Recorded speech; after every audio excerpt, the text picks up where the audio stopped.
ஓம் சாந்தி. எல்லோரும் குஷியாக இருக்கிறீங்களா? 9/4/2025 பாப்தாதா சொல்கிறாங்க, இனிமையான குழந்தைகளே, ஒவ்வொருத்தருடைய நாடி பார்த்து அல்ஃபா மேலே, அதாவது பாபா மேலே நிச்சய புத்தி வர வச்சுட்டு அதற்கு பிறகு ஞானத்தை சொல்லுங்கள். அந்த மாதிரி அப்பா மேலே நிச்சயம் ஏற்படாமல் ஞானம் கொடுக்கறது அப்படிங்கிறது டைம் வேஸ்ட், நேரத்தை வீணடிப்பது அப்படின்னு அப்பா சொல்கிறாங்க. இது ஆக்சுவலாக எல்லா மதத்துக்காரங்களுமே இதை ஃபாலோ பண்ணுவாங்க. ஜெகோவின் சாட்சிகள் கூட நான் ஏதோ ஒரு கேள்வி கேட்கும்போது, உங்களுக்கு நிச்சய புத்தி இல்லை, சரி சாரிங்க, நாங்கள் நிச்சய புத்தி இல்லாதவங்க கூட பேச மாட்டோன்ட்டு போயிட்டாங்க. ஆனால் நிச்சய புத்தி அவங்க தானே ஏற்படுத்தணும். சார், நம்ம நிச்சய புத்தியை முதல்ல ஏற்படுத்திட்டு அப்பயும் எல்லோருக்கும் ஏன் வராது, அது ஒன்று இருக்குது. அதுக்கு தான் நாடி செக் பண்ணிவிட்டு தகுதியாக இருக்கிறாங்கன்னும் பொழுது அப்போ தான் நம்ம ஞானத்தை கொடுக்கணும். ஒரு விதை போடுறதுக்கு முன்னாடியே நம்ம நிலத்தை நோண்டி அதில் எருவை போட்டு தண்ணியை போட்டு அதுக்கப்புறம் தான் விதையை போடுறோம். அப்படின்னா இந்த ஞான விதை போடுறதுக்கு முன்னாடி நிலம் தயாராக இருக்குதான்னு செக் பண்ணணும் இல்லையா? கேள்வி: எந்த ஒரு முக்கியமான புருஷார்த்தம் ஸ்காலர்ஷிப் வாங்குவதற்கு, அதாவது பெறுவதற்கான அதிகாரி ஆக்கிடுது? ஏன்னா இது ரொம்ப முக்கியம். நிறைய பேர் நாங்கள் ஞானம் நல்லா சொல்கிறோம், சேவை நிறைய செய்கிறோம், அதனால் நமக்கு ஸ்காலர்ஷிப் கிடைச்சிடும், உயர்ந்த பதவி கிடைக்கும் அப்படின்னு நினைக்கிறவங்களுக்கு ஒரு ஆப்பு வைக்கிற மாதிரி முரளி சொல்கிறாரு. உள்நோக்கு முகமுடைய முயற்சி செய்பவர்களுக்கு தான் ஸ்காலர்ஷிப். இல்லை, தன்னைத்தானே செக் பண்ணிக்கிட்டே இருக்குது, தெய்வீக குணம் இருக்குதா, பாபாவோட புத்தி இணைஞ்சு இருக்குதா, இதன் மூலமாக தான் ஸ்காலர்ஷிப் கிடைக்குதுன்ட்டு. அப்பாவோ கல்யாணக்காரி, அதாவது நன்மை செய்பவர். நன்மை யாருக்கு செய்கிறாரு? நமக்கு தான் செய்கிறார். அதனால் ஆலோசனையும் தருகிறார். அவர் கொடுக்குற ஆலோசனை தான் என்னது? உள்நோக்கு முகமாக இருங்க. அப்படி எந்த யோகி குழந்தைங்க உள்நோக்கு முகமாக இருக்கிறாங்களோ, அவங்க உள்நோக்கு முகமாக இருக்கிறது மற்றவங்களுக்கு அல்லது பாபா கூட எப்படி தெரியும்? அவங்க தேக உணர்வில் வரமாட்டாங்க, மற்றவர்களோட எதுக்கெடுத்தாலும் கோச்சிக்கிட்டு சண்டை போட்டுக்கிட்டு எதுவும் பண்ண மாட்டாங்க. தான் உண்டு, தன் வேலை உண்டு, சிவனேன்னு இருப்பாங்க. அவர்களுடைய நடத்தை மிகவும் ராயலாக இருக்கும் மற்றும் சிறப்பானதாகவும் இருக்கும். இதில் என்ன ஆச்சரியன்னா, இந்த ஞானம் கிடைக்கிறதுக்கு முன்னாடி அந்த மாதிரி ஃப்ரெண்ட்ஸ் எல்லாம் பார்த்துருக்குறோம். ஆச்சரியமாக இருக்கும், எப்படா இவங்க இவ்வளோ அமைதியாக இருக்கிறாங்கன்னு. இப்போ தான் தெரியுது ஏன் அந்த ஈர்ப்பு வந்ததுன்ட்டு. ஏன்னா பாபா வழிபடி நடக்கிறாங்க. மேலும் அவங்க குறைவாகவும் பேசுவாங்க, யக்ன சேவையிலும் ஆர்வம் கொண்டிருப்பாங்க. ஸோ அவங்க பெருசாக அதிகமாக மணிக்கணக்காக ஞானத்தை பேசாதவங்களாக இருக்கலாம், ஆனாலும் யோகத்தில் மூழ்கி சேவை செய்வாங்க. ஓம் சாந்தி. பெரும்பாலும் என்ன பார்க்கப்படுது அப்படின்னா, கண்காட்சியினுடைய சமாச்சாரங்கள், அங்கே என்னென்ன நடக்குது அப்படிங்கிற விஷயங்கள்லாம் என் காதுக்கு வருது. ஆக முக்கியமான விஷயமாகிய தந்தையினுடைய அறிமுகம் பற்றி முழுமையாக நிச்சயம் ஏற்படுத்தாமல் மற்ற என்னவெல்லாமோ புரிய வச்சிட்டு இருக்கிறாங்க. ஸோ அது வேஸ்ட். ஏன்னா அவங்க புத்தியால் அதை எடுக்க முடியாது. பேசுகிறது கடவுள்னு தெரிஞ்சிடுச்சின்னா பாருங்கள், அதுக்கு தான் எடுத்தோடனே 2 அப்பாவை சொல்லி அந்த அப்பா பக்கம் கவனத்தை செலுத்தும்போது அவர் சொல்கிறாருன்ற எண்ணத்தில் கேட்கும்போது அப்படியான்னு ஆச்சரியமாக கேட்பாங்க. இல்லாட்டினா எப்படியா இதெல்லாம் உண்மையாக இருக்க முடியும்னு உங்ககிட்ட கேட்பாங்க. அதனால தான் பாருங்கள், நிறைய பேர் இந்த ஞானத்தை கேட்குறவங்க நல்லா இருக்குது நல்லா இருக்குது அப்படின்னு மட்டும் சொல்லிட்டு போயிடுறாங்க. ஆனால் அப்பாவை அடையாளமே கண்டுக்கிறது கிடையாது. இல்லை, இப்போ சிவானி தீதிக்கிட்ட நிறைய பேர் கேள்வி கேட்குறாங்க, நான் பிரம்மகுமாரிகளில் நான் பிரம்மச்சரியம் ஃபாலோ பண்ணுறீங்களாமே, இப்படி தான் கேட்குறாங்களே தவிர அதுவாக பெரிய ஆச்சரியம். அங்கே கடவுளாக நடத்துகிறாரு அப்படி இல்லை கேட்கணும். அப்போ என்ன அர்த்தம்? கடவுளை அடையாளம் கண்டுக்கலன்னு அர்த்தம். ஃபஸ்ட்டு அப்பாவோட அறிமுகம் வேண்டும். பாபாவுடைய மகா வாக்கியங்கள், என்னை மட்டும் நினைவு செய்யுங்க, ஏன்னா நான் தான் பதித்த பாவனன், அதாவது தூய்மையாக்குபவன். அப்படி நீங்கள் என்ன நினைவு செஞ்சீங்க அப்படின்னா நீங்கள் தூய்மையற்ற நிலையிலிருந்து தூய்மையாக ஆகிடுவீங்க. இதுதான் முக்கியமான விஷயம். ஒரே ஒரு கடவுள் தான் இருக்கிறார் இல்லையா? அப்போ அவர் மட்டும்தான் பதித்த பாவனரும் கூட. மற்றும் அவரே தான் ஞானக்கடல் மற்றும் சுகக்கடலாகவும் இருக்கிறார் மற்றும் உயர்ந்ததிலும் உயர்ந்தவராகவும் இருக்கிறார். எப்போ இந்த நிச்சய புத்தி அவங்க புத்தியில் வந்துடுச்சோ அப்போவே அவங்க புரிஞ்சுக்குவாங்க, இது வரைக்கும் நாம் படித்த வேதங்கள், பகவத்கீதை, பக்தி மார்க்கத்தின் சாஸ்திரங்கள் எல்லாமே பொய் அப்படின்ட்டு. பாருங்க, பகவான் என்ன சொல்கிறாரு, இதையெல்லாம் நான் சொல்லலை அப்படின்னு அவரே தான் சொல்கிறாரு. ஏன்னா இது புரியாததுனால தான், இல்லையே இந்த மதத்தில் இப்படி இருக்குது, இந்த வேதத்தில் இப்படி இருக்குதுன்னா, அப்போ பேசுகிறது கடவுள், அதை கடவுள் பேசலை, அதில் தப்பு இருக்கலாம், இதில் தப்பு இருக்க முடியாது அப்படின்னு நம்ம சொல்லணும். ஏன்னா எந்த வேதத்தையும் கடவுள் உருவாக்கலை. நான் சொல்லும் எந்த ஞானமும் எந்த வேதத்திலையும் இருக்காதுன்ற.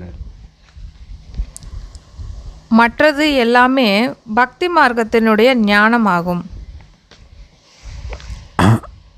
நான் உங்களுக்கு பக்தியை போதிக்க வரல, ஞானத்தை கொடுத்து சத்கதி கொடுக்கவும் வீட்டுக்கு அழைச்சிட்டு போகிறதுக்கும் வந்திருக்கிறேன்.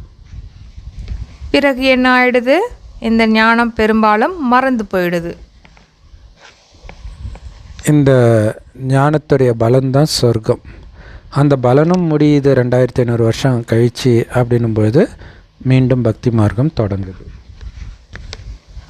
தந்தையை பற்றிய நிச்சயம் ஏற்படும் போதுதான் இவை எல்லாமே பக்தி மார்க்கத்தினுடைய சாஸ்திரம் அப்படின்னு புரிஞ்சுப்பாங்க. அது மட்டும் இல்லாமல் இது பகவானுடைய மகா வாக்கியம் அப்படிங்கிறதையும் புரிஞ்சிக்க முடியும். ஞான மார்க்கம் அரைக்கல்பமும் பக்தி மார்க்கம் அரைக்கல்பமும் நடக்குது. பகவான் வரும்பொழுதுதான் தன்னுடைய அறிமுகத்தை அளிக்கிறார்.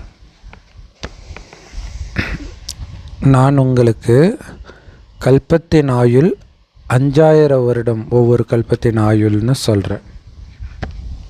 பாருங்க, நானும் பிரம்மாவின் வாய் மூலமாக உங்களுக்கு நான் புரிய வச்சுக்கிட்டு இருக்கிறேன்.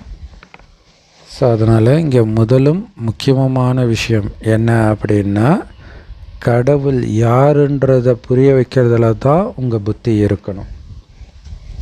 இந்த விஷயத்தெல்லாம் புத்தியில் புரியாத வரைக்கும் வேறு நீங்கள் என்ன புரிய வச்சாலும் சிறிய தாக்கம் கூட ஏற்படாது. ஏன்னா இது நல்லா இருக்குன்னு சொல்லிட்டு போவாங்களே தவிர இது கடவுள் சொல்கிற வழி அப்படின்னு அவங்களுக்கு புரியாமலே போயிடும். அதனால இந்த ஞானத்தின் மீது அவங்களுக்கு ஈர்ப்பு இருக்காது. ஸோ அதனால்தான் பாபா தலையாக அடிச்சுக்கிறார். பேசுகிறது கடவுள்னு முதல்ல புரிய வைங்க. முதல்ல பாபா ஃபோட்டோ கிட்ட எடுத்துகிட்டு போய் புரிய வைங்க. அது புரியாத வரைக்கும் அடுத்த ஃபோட்டோவுக்கு நகராதீங்கன்னு பாபா சொல்லுவார். முழு உழைப்பே இந்த விஷயத்தில் தான் இருக்குது. தந்தை வர்றதே எதற்காக அப்படின்னா கல்லறையிலிருந்து எழுப்புவதற்காக. இது பைபிள்லே இருக்குது இல்லையா? உங்களை இறுதியில் கல்லறையிலேருந்து எழுப்புவேன். அப்போ சொல்லணும், கல்லறைன்றது அந்த கல்லறை இல்லைங்க, நீங்கள் உண்மையில் யாரோ அதை மறந்து இருக்கிறது தான் செத்து போகிறது, அதாவது ஆத்மான்றதை மறந்து இருக்கிறீங்க. உடம்புன்ற கல்லறையில் தூங்கிட்டு இருக்கிறீங்க, நீ உடம்பு கிடையாது, ஏந்திரிச்சு வான்னு எழுப்புறாரு அப்படின்னு சொல்லும்போது அவங்களுக்கு டச் ஆகும்.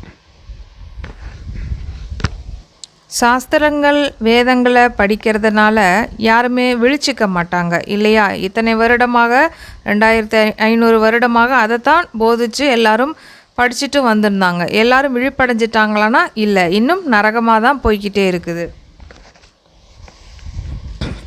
பரமாத்மா ஒளி ரூபமாக இருக்கிறார். பரமாத்மா ஒளி ரூபம், அதாவது தந்தை ஒளி ரூபம் அப்படின்னா குழந்தைகளும் எப்படி இருப்பாங்க? அவர்களும் ஜோதி சொரூபமாகத்தானே இருப்பாங்க. ஆனால் ஒன்றே ஒன்று, குழந்தைங்களுடைய ஆத்மா அழுக்காகுது, அப்பாவுடைய ஆத்மா எப்போவுமே தூய்மையாக இருக்கும். நம்ம ஆத்மா அழுக்கானதுனால ஆத்ம ஒளி மங்கி போயிடுச்சு, அதாவது தமோ பிரதானமாயிட்டீங்க. முதல்ல தந்தையினுடைய அறிமுகத்தை நீங்கள் கொடுக்கலை அப்படின்னா பிறகு என்ன ஆகுது, நிறைய உழைப்பு செய்கிற மாதிரி ஆயிடுது. அந்த உழைப்பும் வேஸ்ட்டாக தான் போகுது. மக்கள் சொல்கிற கருத்தும் வேஸ்ட்டாக தான் போகுது. ஏன்னா நம்ம லட்சியம் என்ன? அவங்க நீங்கள் நல்லா சொல்கிறீங்கன்றத லட்சியம், கடவுள் பேசுகிறாருன்றதை அவங்களுக்கு புரிய வைக்கிறது தான் லட்சியம். ஸோ அதனால் அப்பா அறிமுகம் கொடுக்காமல் நீங்கள் என்ன பேசினாலும் மனிதர்கள் எழுதுகிற கருத்துக்கள் கூட எந்த பயனும் இல்லைங்க. இதனால் இந்த யக்னத்தில் பேசுகிறது கடவுள் அப்படிங்கிறது புரிய வைக்காததுனால என்ன ஆகிடுது அப்படின்னா, சேவை இங்கு ஆவதே இல்லை. ஏன் அப்படின்னா, பாபா வந்திருக்கிறது தூய்மை அற்றவர்களை தூய்மையாக்கி சத்கதிக்கு கூட்டிகிட்டு போகிறது தான் அவரோட ஒர்க் இல்லையா? ஸோ அதை தான் மற்றவங்களுக்கும் நம்ம வழிகாட்டுறோம் அப்படின்னா, அவங்களுக்கு அதுவே தெரியல அப்படிங்கிறப்போ இங்கே எப்படி சேவை லிஸ்ட்டில் நம்ம சேர்த்துக்க முடியும்?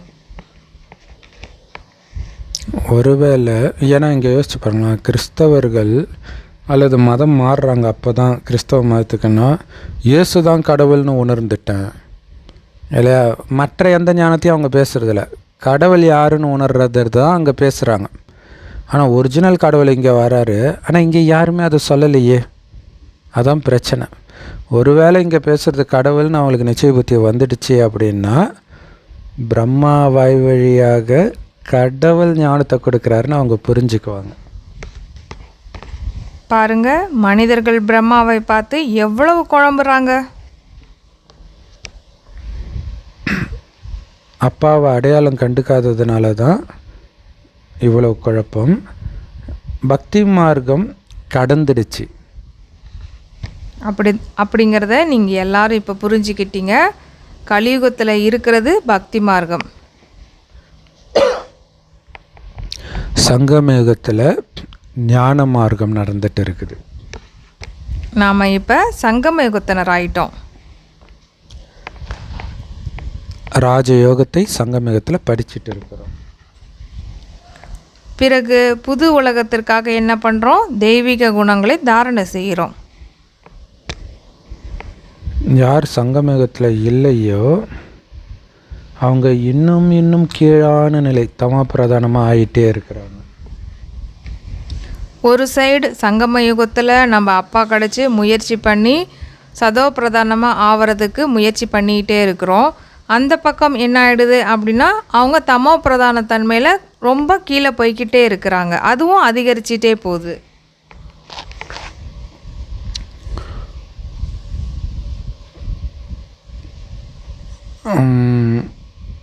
இந்த விஷயங்களை நல்லா புரிஞ்சுக்கணும். யார் இந்த விஷயங்களை புரிய வைக்கிறாங்களோ அவர்களில் கண்டிப்பாக வரிசைக்கிரமம் இருக்குது. பாருங்க, அப்பா தினமும் புருஷார்த்தம் செய்ய வைக்கிறார் இல்லையா? யாருக்கு நிச்சய புத்தி இருக்குதோ அவர்களுக்கே வெற்றி. குழந்தைங்க கிட்ட நிறைய பேசும் பழக்கம் அதிகமாக இருக்குது. அதனால் என்ன ஆகிடுது, தந்தையை நினைவு செய்கிறதே கிடையாது. ஏன்னா பேசிக்கிட்டே இருக்கிறாங்க அப்படின்னா அவங்க பேசுகிறதுலே கவனம் கொடுத்துக்கிட்டே இருப்பாங்க இல்லையா? ஸோ அப்பாவோட நினைவு அங்கே செய்கிறதே இல்லை. அதில் தன்னுடைய விஷயத்தை பற்றியே பேசிகிட்டு இருக்கிறாங்க அப்படின்னு சொல்கிறாரு. அப்போ என்ன ஆகிடுது, அப்பாவை நினைக்கிறத நிறுத்திட்டு தன்னுடைய கதை தன்னுடைய புராணத்தையே பேசிகிட்டு இருக்கிறாங்க. அப்பா மேலே நிச்சயம் ஏற்படாத வரைக்கும் மற்ற படங்களுக்கு பக்கம் நீங்கள் கூட்டிகிட்டு போகாதீங்க. நிச்சய புத்தி இல்லை அப்படின்னா எதையுமே அவங்க புரிஞ்சிக்க போகிறதும் கிடையாது. அதனால் வேஸ்ட். அப்பாவை பற்றின நிச்சயம் இல்லை அப்படின்னா ஆஸ்தி என்று அடுத்த விஷயங்கள் பற்றி எப்படி நீங்கள் சொல்ல முடியும்? அப்போ அந்த மாதிரி சொல்லும்போது அது நேரத்தை வீணடிக்கிற மாதிரி. ஏன்னா அப்பா அப்படின்னா அப்பான்னு புரிஞ்சிக்கும் பொழுது தான் அப்பாவோட சொத்து நமக்கு கிடைக்கும் அப்படிங்கிறதையும் புரிஞ்சுப்பாங்க. இங்கே அப்பாவே நமக்கு அவங்களால புரிஞ்சிக்க முடியல அப்படின்னா அப்பா கொடுக்குற ஆஸ்தியை மட்டும் அவங்களால எப்படி புரிஞ்சிக்க முடியும்? ஆனால் நீங்கள் என்ன பண்ணுறீங்க, யாருடைய நாடியும் பார்க்காம நீங்கள் பாட்டு கண்ணை மூடிட்டு ஒரு படமாக விளக்கம் கொடுத்துக்கிட்டே இருக்கிறீங்க. முதல்ல தந்தையினுடைய அறிமுகத்தை கொடுக்கணும். இவர்தான் உயர்ந்ததிலும் உயர்ந்த தந்தை, ஞானக்கடல் ஆவார். அவரே இந்த ஞானத்தை இப்போது அளிக்கிறாரு அப்படின்னு எல்லார்கிட்டையும் சொல்லணும். ஸோ குறிப்பாக அந்த விஐபி கூப்பிடுவோம் இல்லையா திறப்பு விழாவுக்கு, அவர்களுக்கு இதை புரிய வைக்கணும் அப்படின்னு பாபா சொல்கிறாங்க. சத்தியுகத்தில் இந்த ஞானத்தினுடைய அவசியமே இருக்கிறது கிடையாது. பின்னாடி பக்தி மார்க்கமானது ஆரம்பமாகுது. பாபா சொல்கிறாங்க, எப்போ என்னை நிந்தனை செய்கிற நேரம் முடிவுக்கு வருதோ இல்லையா, துவாபர கலியுகம் ஃபுல்லாக பாபா நிந்தனை தான் பண்ணுறோம், அதாவது பக்தி மார்க்கம், அது முடிவுக்கு வருதோ அப்போ தான் நான் வருகிறேன். அரைக்கல்பமாக அவங்க நிந்தனை செய்து தான் ஆக வேண்டி இருக்குது. ஏன்னா நாடகத்தில் அப்படி தான் பதிவும் ஆகியிருக்குது. ஏன் அரைக்கல்பம் என்ன நிந்தனை பண்ணீங்க?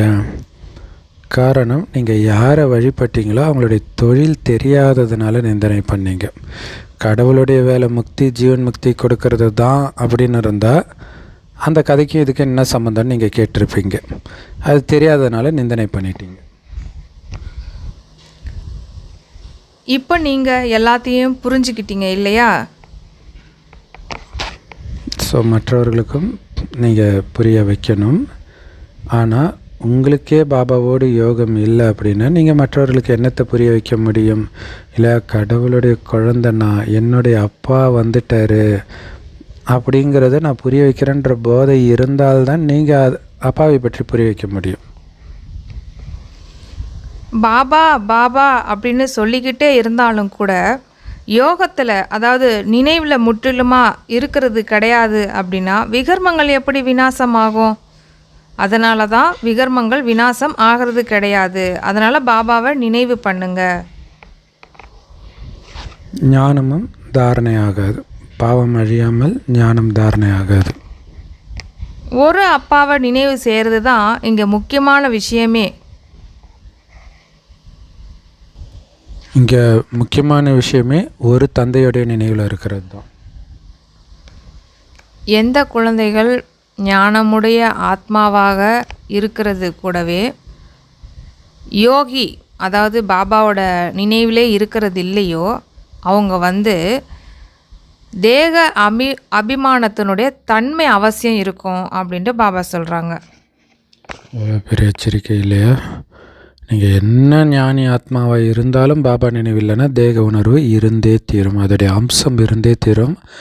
அது வம்சமாக வெளியே வரக்கூடிய சூழ்நிலை உங்கள் மானத்தை வாங்கிடும். ஸோ அப்போ பாபா நினைவிலே பாபா கெட்டியாக கட்டி பிடிச்சிக்கணும். முதல்ல மாயன்ற முதல்ல வாயை திறந்துக்கிட்டு இருக்குது, பாபா நான் உன்னையே பிடிச்சிக்குவேன், அப்படியே அமைதி அமைதி அமைதி அமைதின்னு நீங்கள் இருந்தால் மட்டும்தான் தப்பிக்க முடியும். யோகம் இல்லாமல் புரிய வைக்கிறது எதற்கும் பயனில்லை. ஏன்னா யோகம் இல்லை என்றால் தேக உணர்வுடையவராக ஆகி மற்றவர்களுக்கு தொல்லை கொடுத்துக்கிட்டே இருப்பீங்க.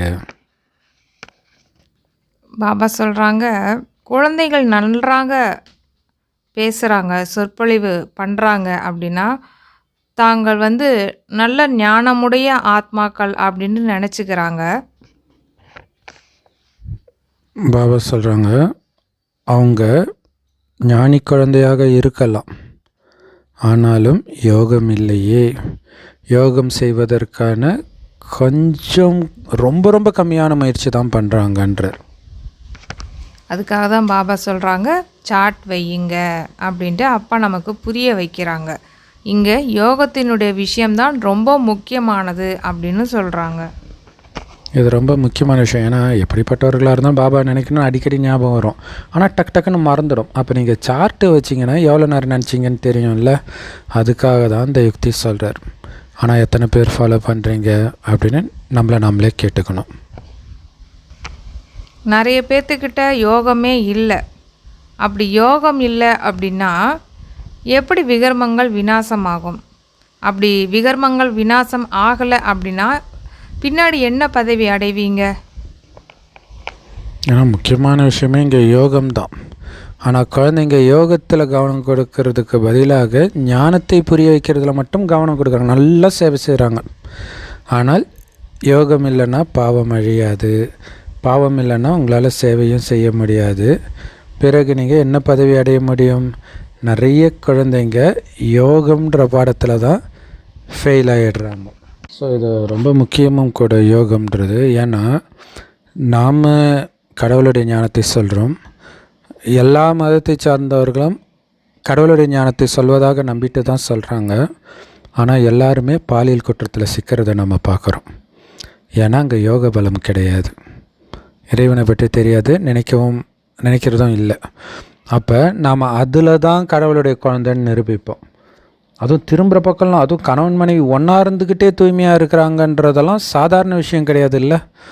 ஸோ அப்போ அந்த யோக பலம் அதே மாதிரி கோபம் வராமல் இருக்கிறது இல்லை. இன்றைக்கி கூட பார்த்திங்கன்னா ரொம்ப பிரபலமான வேறு மதத்தை சார்ந்த ஒருத்தர் பாலியல் குற்றத்தில் சிக்கியிருக்கிறார். ரொம்ப அற்புதமாக பாடுவார், சூப்பராக பேசுவார், பட் ரொம்ப அந்த கோபப்படுவார், ஒரு சில வார்த்தைகள் பேசுகிறது வித்தியாசமாக இருக்கும். இப்போ பாலியல் குற்றத்திலும் சிக்கியிருக்கிறார். ஸோ அதுக்காக தான் அந்த யோகத்தின் மூலமாகத்தான் உங்கள் குணம் மாறும், அதன் மூலமாகத்தான் நீங்கள் பாபாவை வெளிப்படுத்துவீங்க. ஸோ அதனால தான் பாபா சொல்கிறார், நீங்கள் என்ன தான் ஞானம் பேசினாலும் யோகம் இல்லைன்னா பாவம் எப்படி அழியும்? பாவம் அழியாமல் உங்களால் என்னை வெளிப்படுத்த முடியாது. அப்போ உங்களுக்கு என்ன பதவி கிடைக்கும்? நிறைய குழந்தைங்க இந்த யோகன்ற சப்ஜெக்டில் ஃபெயில் ஆகிடுறாங்க. ஆனால் ஏதோ 100% பாபா நினச்சிட்ருக்கிறதா நினச்சிட்ருக்காங்க. ஆனால் பாபா சொல்கிறாரு 2% கூட நீங்கள் என்ன நினைக்கலன்னு சொல்கிறார் பாபா.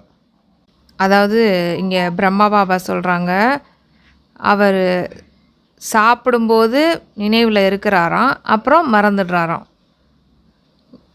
குளிக்கும்போது நினைவு செய்கிறாராம், அப்பையும் பாபாவை நினைக்கிறாராம். நான் கூட அவரோட குழந்தையாகத்தான் இருக்கிறேன், அப்புறம் கூட என்ன ஆகிடுது அப்படின்னா அவரோட நினைவு மறந்துடுது.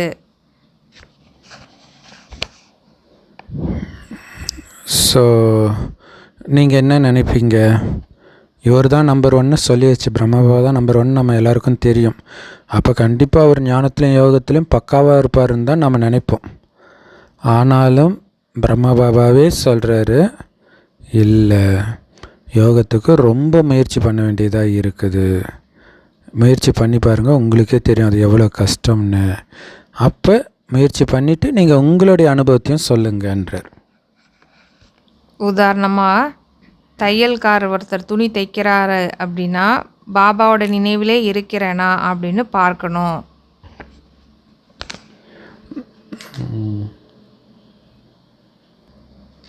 பாபா எங்களுக்கு மிக மிக இனிமையான காதலன் அப்படின்ட்டு அவரை நீங்கள் நினைக்கணும். எந்த அளவிற்கு நாம் அவரை நினைக்கிறோமோ அந்த அளவுக்கு பாவங்களும் அழியும், சதோப்பிரதானமாகவும் நாம் மாறிடுவோம். நாம் எவ்வளோ நேரம் நினைவில் இருக்கிறோம் அப்படிங்கிறத தன்னைத்தானே பார்க்கணும். அது சார்ட் வைக்கணும் இல்லையா? அந்த ரிசல்ட்டை பாபாவுக்கும் காட்டுங்கன்ற. அப்படி நினைவில் இருக்கிறதுனால தான் நன்மையாகும், மற்றபடி அதிகமாக புரிய வைக்கிறதுனாலலாம் நன்மையாகாது. அதிகப்படியாக ஒரே நேரத்தில் புரிய வைக்கிறதுனால இல்லையா? மணிக்கணக்காக நீங்கள் புரிய வைக்கும்போது அதுக்கான சக்தியே அவங்களுக்கு இல்லைன்னும் போது நீங்கள் புரிய வைக்கிறது, கத்துனது எல்லாமே வேஸ்ட்டு. அதனால தான் இந்த யோக பலம் இல்லாமல் நீங்கள் எவ்வளோ புரிய வச்சாலும் அவங்களுக்கு எதுவுமே புரியாதுன்றாரு. ஏன்னா அவங்க பேசுகிறது அப்பான்னு உணரணுமே, அது உங்களுடைய யோக பலம் தான் உணர்த்தும். உங்களை பார்க்கும்போதே கடவுள் முன்னாடி இருக்கிற மாதிரி உங்களுக்கு ஃபீல் ஆகணும். அது இல்லாத வரைக்கும், அப்பாவை தெரிஞ்சிக்காத வரைக்கும் வேறு என்ன நடக்கும்னு நீங்கள் நினைக்கிறீங்க? மற்றபடி புள்ளி புள்ளி ஆகிவிடுகிறது. புள்ளின்னு சொன்னது அவங்க என்ன திரும்ப சொல்லுவாங்க, வெளில போயிட்டு அங்கே புள்ளியை நினைக்க சொல்கிறாங்கன்னுவாங்க, கடவுளை நினைக்க சொல்கிறாங்கன்னு சொல்ல மாட்டாங்க. ஏன்னா இது எனக்கு சொல்லியிருக்கிறாங்க, ஒரு லைட்டை பார்த்து யோகா பண்ணுவாங்க அப்படின்னு சொல்லியிருக்கிறாங்க. அட பாவி, அது கடவுள்னு தெரியலையே. அதாவது ஒன்றின் பின்னால் 0 வைக்கிறோம் அப்படின்னா அதனுடைய மதிப்பு கூடிக்கிட்டே போகுது இல்லையா? அந்த மாதிரி அப்பாவுடன் கூடவே புள்ளி நம்ம எல்லாத்துக்குமே ஃபுல் ஸ்டாப் வச்சுக்கிட்டே இருக்கும் பொழுது நன்மையில் போய் முடியுது. அப்பான்னு தெரிஞ்சு நீங்கள் புள்ளி வைக்க வைக்க, அதாவது அவருடைய நினைவில் இருக்க இருக்க புள்ளியாக நினைக்கத்தான் நன்மை. யோகம் இல்லை அப்படின்னா முழு நாளும் நீங்கள் சேவைன்ற பேரில் நேரத்தை வீணாக்கத்தான் செய்கிறீங்கன்றார். அப்பாவுக்கோ இரக்கம் ஏற்படுது, இவங்க என்ன பதவி அடைவாங்க அப்படின்னு. அதைத்தான் பாபா கடினமாக உழைக்கிறத பார்க்க பிடிக்கலன்றார். யோகத்தில் இருந்து நீங்கள் சேவை செய்யும்போது டக்கு டக்குன்னு அம்பு தைக்கன்றார். ஆனால் ஒருத்தருடைய பாக்கியத்தில் இல்லை அப்படின்னா பாபா மட்டும் என்ன பண்ண முடியும்? சொல்ல தானே முடியும், நீங்கள் தானே செய்யணும். அப்பாவை அடிக்கடி புரிய வைக்கிறாங்க, தெய்வீக குணங்களை நன்றாக தாரணை பண்ணுங்க, தந்தையினுடைய நினைவில் இருங்க, நினைவு ரொம்ப அவசியம் அப்படின்னு சொல்கிறாங்க. ஸோ நினைவுனால் உங்களுக்கு பாபா மேலே அன்பு வளரும். அப்போ தான் உங்களால் ஸ்ரீமத்தை ஃபாலோ பண்ண முடியும். பாருங்கள், நினைக்க தான் அன்பு வரும். வெளி உலகத்தில் அன்பு இருந்தால் நினைப்பீங்க. இங்கே பாபாவை பொறுத்த வரைக்கும் நீங்கள் பாபாவை நினைக்க தான் அன்பே வரும். அன்பு வரும்போது தான் நீங்கள் ஸ்ரீமத்தை ஃபாலோ பண்ணுவீங்க. அவருக்காக எல்லாத்தையும் ஃபாலோ பண்ண தைரியம் கிடைக்கும். பிரஜைகளோ ஏராளமாக உருவாக வேண்டி இருக்குது. நீங்கள் இங்கே வந்திருக்கிறதுக்கு காரணமே லக்ஷ்மி நாராயணன் ஆவதற்கு தான். அதனால் உழைப்பு நிறைய போட வேண்டி இருக்குது. கண்டிப்பாக நீங்கள் எல்லோரும் சொர்க்கத்துக்கு போயிடுவீங்க. ஆனால் உங்களில் சிலர் தண்டனை அனுபவித்து இறுதியில் கீழான பதவியைத்தான் அடைவார்கள். பாபாவை எல்லா குழந்தைகளையும் அறிந்துள்ளார், அப்படித்தானே? அவருக்கு எல்லாமே தெரியும் இல்லையா? எந்தெந்த குழந்தைங்க எவ்வளோ முயற்சி பண்ணுது, என்ன பண்ணுறாங்க அப்படிங்கிறது அவரும் புரிஞ்சிக்கிட்டு இருக்கிறாரு. யோகத்தில் பலகீனமாக இருக்கிற குழந்தை தான் தேக உணர்வில் சண்டை போட்டுக்கிட்டே இருப்பாங்க. யார் பக்குவமான யோகியாக இருக்கிறாங்களோ அவங்களோட நடத்தை மிகவும் ராயலாகவும் கம்பீரமாகவும் இருக்கும். ஸோ தீவிர முயற்சியாளர் இல்லையா? அதாவது தீவிரமாக யோகத்தில் இருக்கிறவங்களுடைய நடத்தை தான், அதாவது அது வெறித்தனமாக பாபாவை நான் விடவே மாட்டேன்னு அந்த ஜோதி மனக்கண்ணில் தெரிஞ்சுக்கிட்டே இருக்கணும். அப்போ உங்களுடைய நடத்தையே அவ்வளோ அற்புதமாக இருக்கும். ரொம்ப கம்மியாக தான் பேசுவீங்க. சேவையில் ரொம்ப ஆர்வமாக சேவை செய்வீங்க. யக்ன சேவையில் எலும்புகள் கூட போனாலும் போகட்டும் அப்படின்னு ஒரு சிலரும் இருக்கிறாங்க.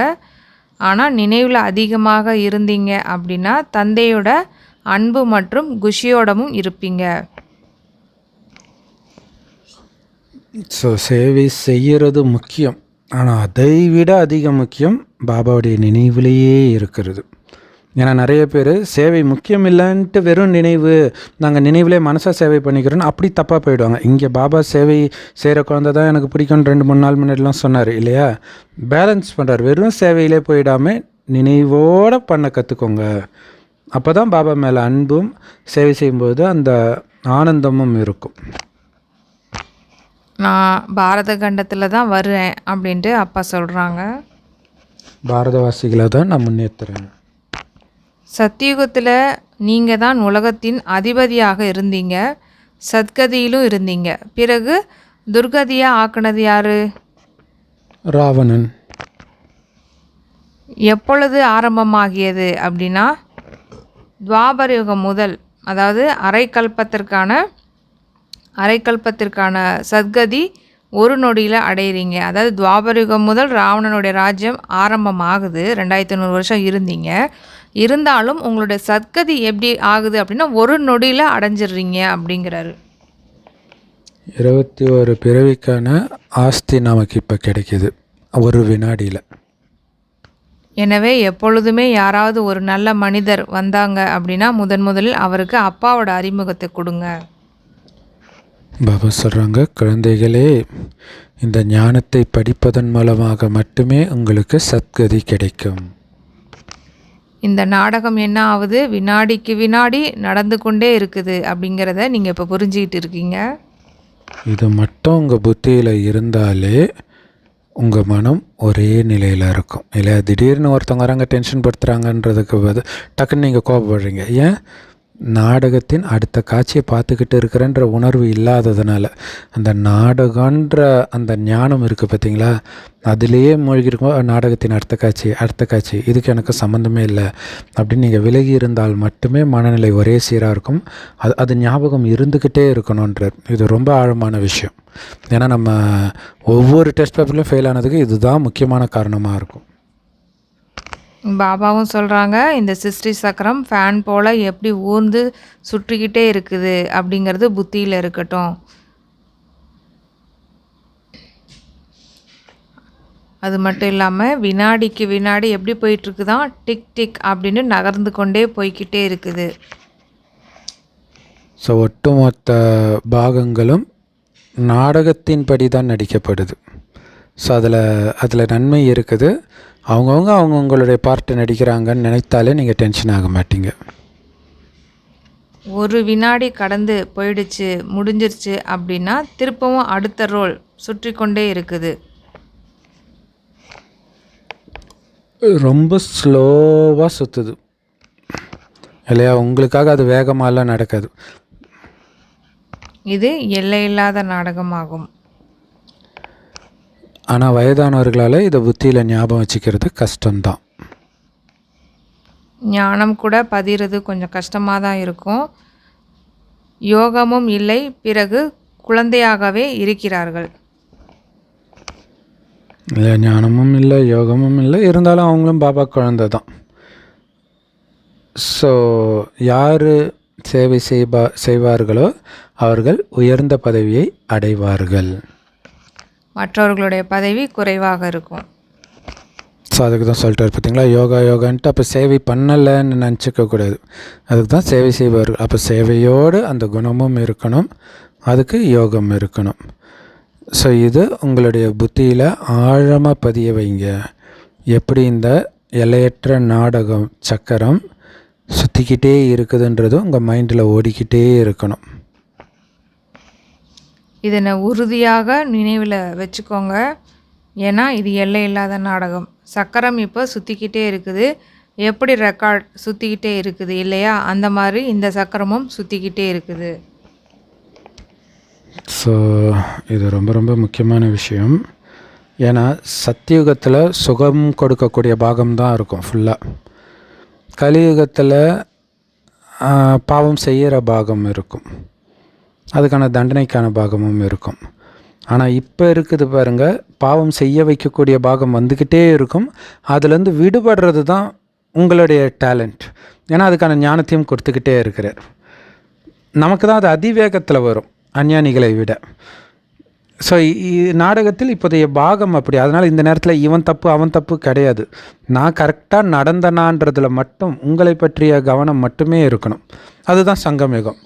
அதை தான் ஞாபகம் வச்சுக்கணும் அப்படின்னு பாபா சொல்கிறாங்க. ஒரு குட்டி ஆத்மாவில் எவ்வளோ பெரிய பாகம் இருக்குது பாருங்கள். எப்படி சக்கரத்தினுடைய ரெக்கார்டு நிரம்பி இருக்குதோ அது மாதிரி ஒவ்வொரு ஆத்மாவிலும் கூட இந்த மாதிரி ஒவ்வொரு பிறவிக்கான ரெக்கார்டும் நிரம்பி இருக்குது.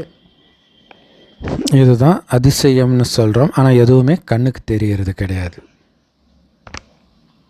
இதற்குத்தான் இயற்கை அப்படின்னு சொல்லப்படுது. இதை நம்ம புரிஞ்சிக்கத்தான் செய்யணும். ஆனால் மந்தபுத்தி உடையவர்களால் இதை புரிஞ்சிக்க முடியாது. இதில் நாம் என்ன பேசிக்கிட்டு இருக்கிறோமோ நேரம் கடந்து போய்கிட்டே இருக்குது. பிறகு 5000 வருடங்களுக்கு பிறகு திரும்பவும் நடைபெறும்.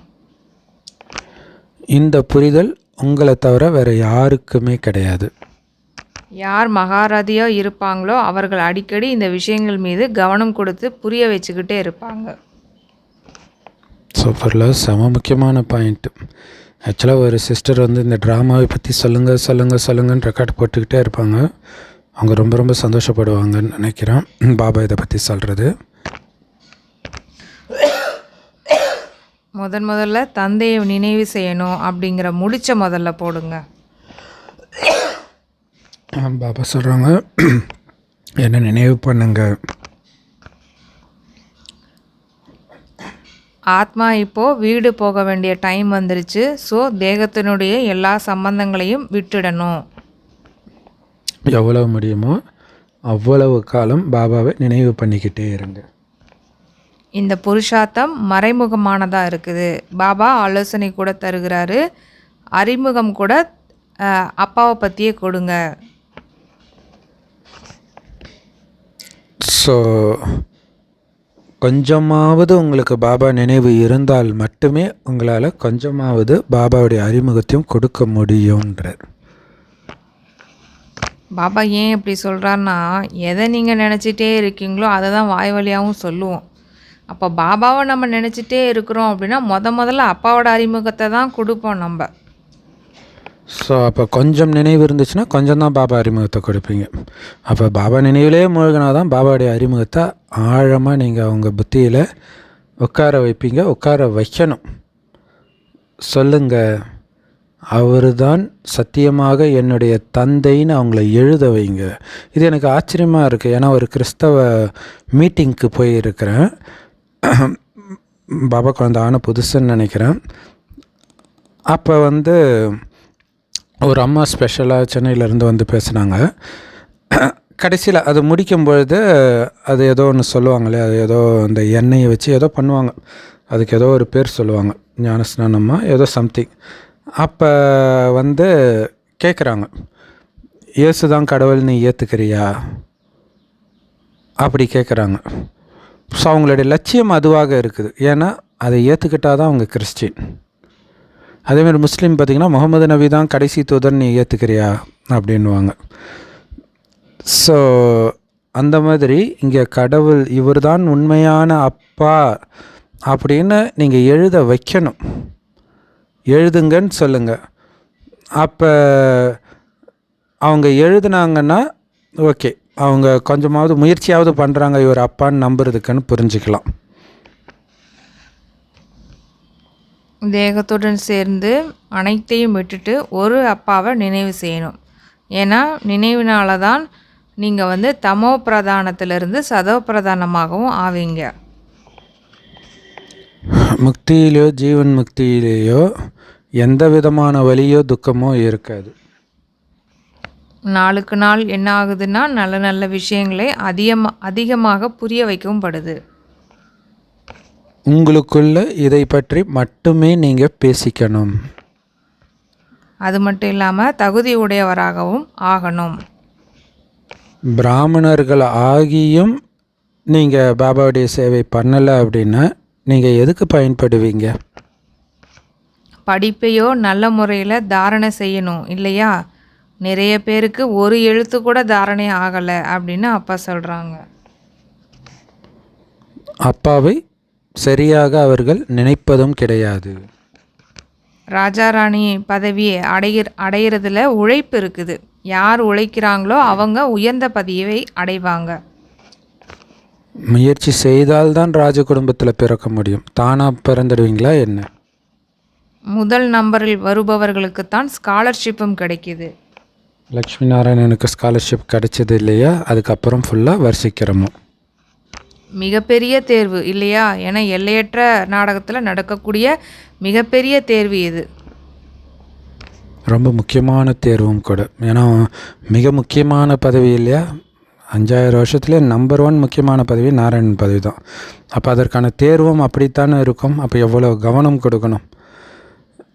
இந்த மாலை ஸ்காலர்ஷிப் வாங்கியவர்களால் உருவாக்கப்பட்டிருக்கிறது. 8 ரத்தினங்கள் இருக்கிறாங்க இல்லையா? 8 பேர் இருக்கிறாங்க. அப்புறம் 100 பேர், பிறகு 16,000 பேர். எனவே மாலையில் கோர்க்கப்படணும் அப்படின்னா எவ்வளோ புருஷார்த்தம் செய்யணும்? என்ன முயற்சி? உள்நோக்கு முகமாக இருக்கிற முயற்சி பண்ணணும். அப்போ தான் ஸ்காலர்ஷிப் அடையிறதுக்கு உரிமை உங்களுக்கு கிடைக்கும். நீங்கள் மிகவுமே உள்நோக்கு முகமாக இருக்கணும். தந்தையோ கல்யாண்காரி, அதாவது நன்மை செய்பவராகவும் இருக்கிறார். உங்கள் நன்மைக்காகத்தான் பாபா இதெல்லாம் சொல்கிறார். உள்நோக்கு முகத்திலே இருங்க, என் நினைவிலே இருங்க, சேவை செய்யுங்க, குணத்தை மாற்றிக்கோங்கன்ட்டு. நன்மையோ முழு உலகத்திற்குமே ஆக வேண்டி இருக்குது. ஆனால் வரிசை கிரமமாக இருக்கிறாங்க. நீங்கள் படிக்கிறதுக்காகத்தான் பாபா கிட்ட வந்திருக்கிறீங்க. உங்களிலும் கூட யார் படிப்பின் மீது அதிக கவனம் கொடுக்குறாங்களோ அந்த மாணவர்கள் தான் நல்லவர்கள் ஆவார்கள். சிலரோ கொஞ்சம் கூட படிப்பில் கவனம் கொடுப்பதே கிடையாது. எது பாக்கியத்தில் இருக்குமோ என்று கூட நிறைய பேர் நினைக்கிறாங்க. அதாவது பாக்கியத்தில் இருக்கிறது கிடைச்சா போதும் அப்படி நினச்சிக்கிறாங்க. அதனால் இந்த படிப்பில் அவங்களுக்கு எந்த லட்சியமும் இருக்கிறது இல்லை. ஒரு நாராயணன் பதவி அடையணும், 108 வரணும், இந்த மாதிரி லட்சியம் வச்சு படித்தா தானே கவனம் கொடுப்பாங்க. பாக்கியத்தில் என்ன இருக்குதோ அதை பார்த்துக்கலான்ட்டு இருக்கிறாங்க. அதனால் குழந்தைகள் நினைவிற்கான சார்ட்டு கண்டிப்பாக வைக்கணும். இப்போ நீங்கள் வீட்டுக்கு போகணும். ஞானத்தையோ இங்கேயே விட்டுட்டு தான் போவோம். ஏன்னா ஞானத்தின் பாகமும் முடிய போகுது. இவ்வளோ சிறிய ஆத்மாக்குள்ளார எவ்வளோ பெரிய பாட்டு இருக்குது பாருங்க. இது எவ்வளோ பெரிய அற்புதம். இந்த நாடகம் கூட அனாதியாக இருக்குது, அதுவும் அற்புதம்தான். இந்த மாதிரி நீங்கள் உள்நோக்குமுகமாக ஆகி உங்களிடமே நீங்கள் உரையாடிக்கிட்டே இருந்தீங்க அப்படின்னா உங்களுக்கு உள்ளுக்குள்ளார மிகவுமே குஷி குஷியாக இருக்கும். ஆத்மா ஒருபோதும் அழிவதே கிடையாது அப்படி சொல்கிறாரு. நாடகமும் அழிவதில்லைன்னு சொல்கிறாரு. இதை பற்றி உங்களுக்குள்ளே நீங்கள் பேசும்போது தான் அந்த ஆனந்தம் இருக்கும். ஸோ ஒவ்வொரு மனிதனுக்கும், ஏன் ஒவ்வொரு பொருளுக்குமே கூட இந்த நாடகத்தில் பாகம் பதிவாகிருக்கு. இந்த நேரம் தேங்காய் விழுதுன்னா கரெக்டாக 5000 வருஷம் கழிச்சு இதே நேரம் விழும். இது முடிவில்லாதது என்று கூட கூற மாட்டார்கள். முடிவை அடைகிறது, ஆனால் இருப்பதோ அனாதியாக.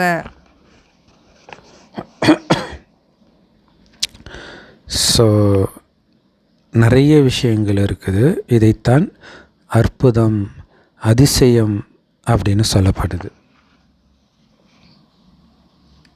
இறைவனுடைய இயற்கை என்று கூட கூற முடியாது. எனக்கு கூட இதில் பாட்டுள்ளது என்று பாபா சொல்கிறாங்க. ஸோ இதை இயற்கைன்னு தான் சொல்ல முடியுமே தவிர இதுதான் கடவுளுடைய வேலைன்னு சொல்ல முடியாது. ஏன்னா கடவுளுக்கே இந்த நாடகத்தில் ஒரு பங்கு தான் இருக்குது, கட்டுப்பட்டிருக்கிறார். நல்லது. அற்புதமான முரளி, நிறைய ரகசியத்தை கொடுத்த அன்பான பாப்தாதாவுக்கு அன்பு நினைவுகள் மற்றும் காலை வணக்கங்கள். யோகத்தில் நிறைய உழைப்பு செய்யணும். கர்மம் செய்யும் பொழுது எவ்வளவு நேரம் தந்தை நினைவில் இருக்கிறேன் அப்படிங்கிற முயற்சி செய்து பார்க்கணும். ஸோ பாபாவுடைய நினைவில் இருக்கிறதன் மூலமாக மட்டும்தான் உங்களுக்கு நன்மை.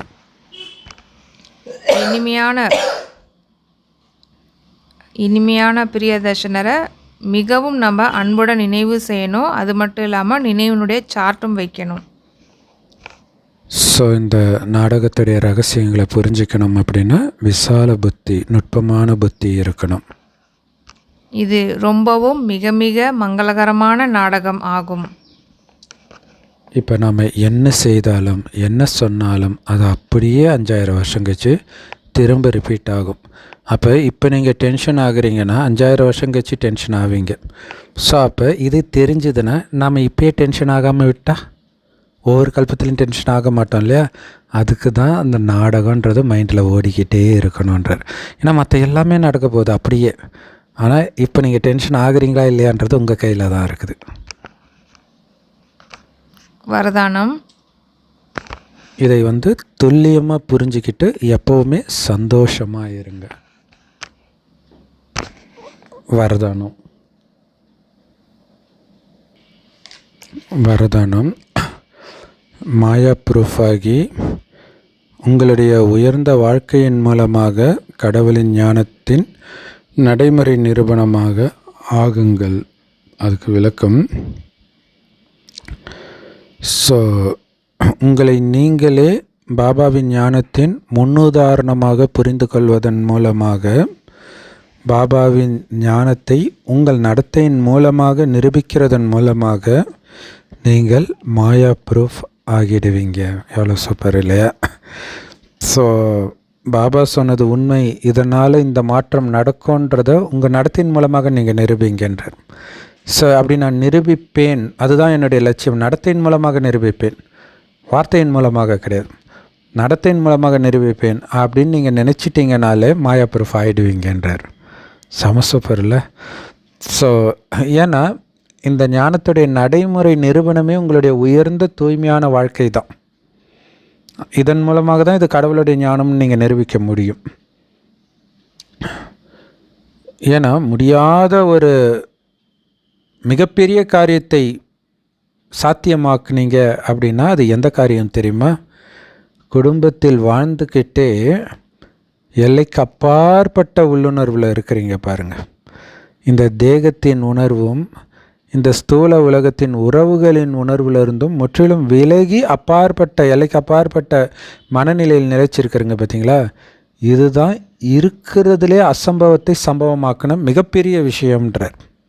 இல்லை, குடும்பத்திலே இருக்கிறீங்க, ஆனால் இந்த உலகத்தில் இருக்கிற எல்லாத்துலேருந்தும் உறவுகள், இந்த உலகத்தின் விஷயங்கள் எல்லாத்துலேருந்தும் புத்தி விலகி இருக்குது. அதுதான் பெரிய விஷயம்ன்றார். ஸோ இந்த பழைய உடலில் இருக்கக்கூடிய கண்கள் பார்த்து கொண்டு இருந்தாலும் இந்த பழைய உலகத்தின் விஷயம் எதையுமே பார்க்கக்கூடாது. அப்போ தான் நீங்கள் சம்பூர்ண தூய்மையான வாழ்க்கையை வாழுறீங்க, பரம பவித்திர வாழ்க்கையை வாழுறீங்கன்னு சொல்ல முடியுன்றார். சமசூப்பரில். இல்லை, உங்கள் கண்ணுக்கு சொர்க்கமும் பரந்தாமமும் மட்டும்தான் தெரியணும். எல்லாத்துலேருந்தும் விலகி வந்திருக்கிறேன்றது தெரியணும். இதுதான் கடவுளை வெளிப்படுத்துறதுக்கும் ரொம்ப ஈஸியான வழி, மாயா ப்ரூஃப் ஆகிறதுக்கும் மிக ஈஸியான வழி. ஸோ மாயா ப்ரூஃப்னா மாயாவினால் தாக்க முடியாதவர் ஆகிறது. எப்படி மழை தண்ணி நனையாமல் இருக்கிறதுக்கு வாட்டர் ப்ரூஃப் சொல்லுவோம் இல்லையா? தண்ணியில் நனையாமல் இருக்குன்னா வாட்டர் ப்ரூஃப்ன்ற மாதிரி மாயையின் பாதிப்பில் வராமல் இருக்கிறதுக்கு பேர் மாயா ப்ரூஃப். ஸோ அதுக்கு வழி என்ன? இந்த உலகத்தின் எந்த விஷயமும் உங்கள் கண்ணுக்கும் தெரியக்கூடாது, உங்கள் புத்தியிலும் படக்கூடாது, அந்த பிரபாவமே வரக்கூடாது. அப்படி எல்லைக்கு அப்பாற்பட்ட நிலையில் இருக்கிறது தான் பாபாவை ஞானத்தை வெளிப்படுத்துறதுக்கான ஈஸியான வழி, மாயா ப்ரூஃப் ஆகிறதுக்கான ஈஸியான வழி, செம பவர்ஃபுல்லான வரதானம். ஸ்லோகன்: கவனம்ன்ற காவலாளிகள் சரியாக வேலை செஞ்சாங்க அப்படின்னா அதீந்திரிய சுகங்கிற பொக்கிஷத்தை நீங்கள் இழக்க மாட்டீங்க. இல்லை, அந்த அதீந்திரிய சுகத்திலேயே மூழ்கி இருக்கணும், ஆத்ம உணர்விலே இருக்கணும், பரமாத்மா நினைவிலே இருக்கணும். அப்படிங்கிறதுல நீங்கள் கவனம் வச்சுக்கிட்டே இருந்தீங்கன்னா, தேகத்தையோ தேக சார்ந்த உலகத்தையோ நான் பார்க்க மாட்டேன், தேக உணர்விலே வரமாட்டேன்ற கவனத்தை வச்சுக்கிட்டே இருந்தீங்கன்னா சதா அதீந்திரிய சுகத்திலேயே மூழ்கி இருப்பீங்க. இதில் அலட்சியமாக இருக்கும்பொழுது தான் அதீந்திரிய சுகத்தை இழந்து இந்திரிய சுகத்தில் சிக்கிக்கிறீங்க. அது உங்களுக்கு துக்கத்தையும் கொடுக்கும். அவ்யக்த இஷாரா: இணைந்த சொரூபத்தின் நினைவின் மூலமாக நிரந்தர வெற்றியாளராகுங்கள். நீங்கள் பாபாவை உங்களுடைய துணைவனாக ஆக்கி இருக்கிறீங்க இல்லையா? அதனால் அவரை இணைந்த ரூபத்தில் அனுபவம் பண்ணுங்க. அவரோடு இணைஞ்சிருக்கிற இந்த அனுபவத்தை திரும்ப திரும்ப மனதில் எடுத்துகிட்டு வர்றதன் மூலமாக அந்த நினைவின் சொரூபமாகவே ஆகிடுங்கன்றார் இல்லையா? பாபாவும் நானும் இணைஞ்சிருக்கிறேன்றது ஞாபகம் வர வரவே அவருடைய நினைவு இருந்துக்கிட்டே தானே இருக்கும். ஏன்னா உங்களுடைய நினைவு இருக்குதில்ல எப்படி பார்த்தாலும். அப்போ என்னுடைய நினைவே ஒளியாக நீங்கள் உங்களை நினச்சிங்கன்னா, நான் ஆத்மா நினச்சாலே என்னோட இணைஞ்சிருக்கிற பரமாத்மாவும் ஞாபகம் இருக்கும். அப்போ நினைவின் சொரூபமாக இருப்பீங்க. ஸோ அதனால் திரும்ப திரும்ப செக் பண்ணுங்கள், நான் பாபாவோட தான் இணைஞ்சு இருக்கிறேன்னா, கொஞ்சம் கூட பாபா விட்டு விலகி போகலை தானே அப்படின்னு செக் பண்ணுங்கள். ஸோ எந்த அளவிற்கு அவரோடு இணைந்து இருக்கிற அனுபவத்தை அதிகரிச்சுக்கிட்டே இருக்கிறீங்களோ அந்த அளவிற்கு இந்த பிராமண வாழ்க்கை உங்களுக்கு மிக மிக அன்பானதாகவும் மிக மிக மகிழ்ச்சி நிறைந்ததாகவும் உங்களுக்கு அனுபவமாகும். ஸோ எல்லாமே அந்த இணைந்த ரூபத்தில் இருக்கிறதுலையும் அதில் கவனம் கொடுக்கறதுலேயும் தான் இருக்குது. ஸோ செம பவர்ஃபுல் வரதானம் ஸ்லோகன் மற்றும் அவ்யக்த பயிற்சி. ஓம் சாந்தி. Love you Bap Dada. Thank you Bap Dada. குஷியாக இருங்க, குளிர்ச்சியாக இருங்க.